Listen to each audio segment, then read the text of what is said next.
Hello అండి, welcome to my channel. ఈరోజు వీడియోలో అయితే మీకు ఆకుకూరలో ఎగ్ ఫ్రైని ఎలా తయారు చేసుకోవాలో చెప్తాను. చాలా టేస్టీగా ఉంటుందండి. పిల్లలైతే ఆకుకూర అస్సలు తినరు కదా, వాళ్ళ కోసం ఇలా చేశారంటే తప్పకుండా ఇష్టంగా తింటారు. సో దీనికైతే నేను ఇక్కడ చిర్రాకైతే ఒక కట్ట తీసుకొని నీట్గా వలిచేసుకున్నాను. అలాగే వాటర్లో అయితే వాష్ చేసేసుకొని ఇక వాటర్ అంతా కూడా వంపుకునేకి ఒక గిన్నెలో వేసి వాటర్ అంతా కూడా నీట్గా అయితే లేకుండా చేసుకోవాలి. తర్వాత ఇక మనం ఒక ప్యాన్ పెట్టేసుకొని అందులో ఆయిల్ వేసుకోవాలి. ఆయిల్ బాగా వేడెక్కిన తర్వాత ఆవాలు అనేవి వేసుకోవాలి. ఇక ఆవాలు చిటపట అనే టైంలోనే ఇందులోకి ఆనియన్స్ అయితే వేసేస్తున్నాను.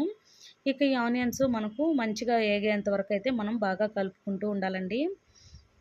సో మనకు చిర్రాకు అనేది కళ్ళకు కూడా చాలా మంచిది అండ్ హెల్త్కి కూడా చాలా మంచిదండి. ఖచ్చితంగా ఆకుకూరలు అనేటివి మనం తింటూ ఉండాలి. ఇప్పుడు ఇందులో నేను కొద్దిగా కరివేపాకు అనేది యాడ్ చేసేసాను. సో ఇవన్నీ కూడా ఇంకా మనకు మంచి రంగు వచ్చేంత వరకు అయితే ఫ్రై చేసేసుకోవాలండి. ఇప్పుడు ఇందులోకి నేను ఇక డైరెక్ట్గా ఆకుకూర తినని వాళ్ళ కోసం ఇందులో ఎగ్స్ అయితే ఒక 2 అయితే వేస్తున్నాను. ఆకుకూరలో ఇలా ఎగ్స్ వేసుకొని తినడం వల్ల ఆకుకూర అనేది టేస్ట్ బాగుంటుంది. ఎవరైతే ఆకుకూర నచ్చకుండా తినకుండా ఉంటారో వాళ్ళు కూడాను ఎగ్ వేయడం వల్ల ఎంతో ఇష్టంగా తింటారు. మరీ ముఖ్యంగా పిల్లలైతే ఈ కాలంలో ఆకుకూర అస్సలు తినరండి. వాళ్ళ కోసం ఇలా చేసి పెట్టారంటే వాళ్ళు కూడా ఇష్టంగా తింటారు.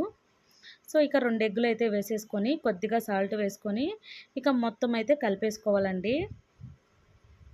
మనకి ఎగ్ అనేది ఆయిల్లోనే ఉడకాలి. అంటే ఒక 10 నిమిషాల వరకు మీడియం ఫ్లేమ్లో పెట్టుకొని ఇలా బాయిల్ చేసుకున్నామంటే మనకు ఎగ్ వేసిన తర్వాత ఇలా చూసారు కదా, ఇలా అయితే విడివిడిగా అయిపోతుంది. ఇప్పుడు ఇందులోకి నేను ఒక 2 ఎండుమిరపకాయలను అయితే తుంచి వేసానండి.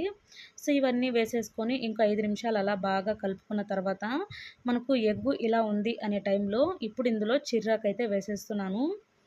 నేను ఇక్కడ ఒక కట్ట మాత్రమే తీసుకున్నాను కాబట్టి కొద్దిగానే అవుతుంది. అంటే ఒక ఫ్యామిలీ ఒక నలుగురైతే ఈజీగా తినొచ్చనమాట. ఒక మధ్యాహ్నం పూట మనం రైస్‌లోకి నంచుకోవచ్చు. అలాగే రైస్‌లో కలుపుకొని కూడా తినొచ్చు. ఎలా చేసుకున్నా టేస్ట్ బావుంటుంది.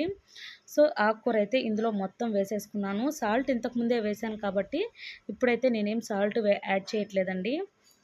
ఇక ఇవంతా కూడా పైకి కిందకి మొత్తం కలిపేలాగైతే మొత్తం కలిపేసుకోవాలి.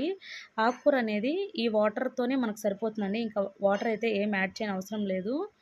ఇది మనం ఆకుకూరలో వాటర్ ఉంటది కాబట్టి వాటర్ అయితే ఇక ఏమీ యాడ్ చేయవసరం లేదు.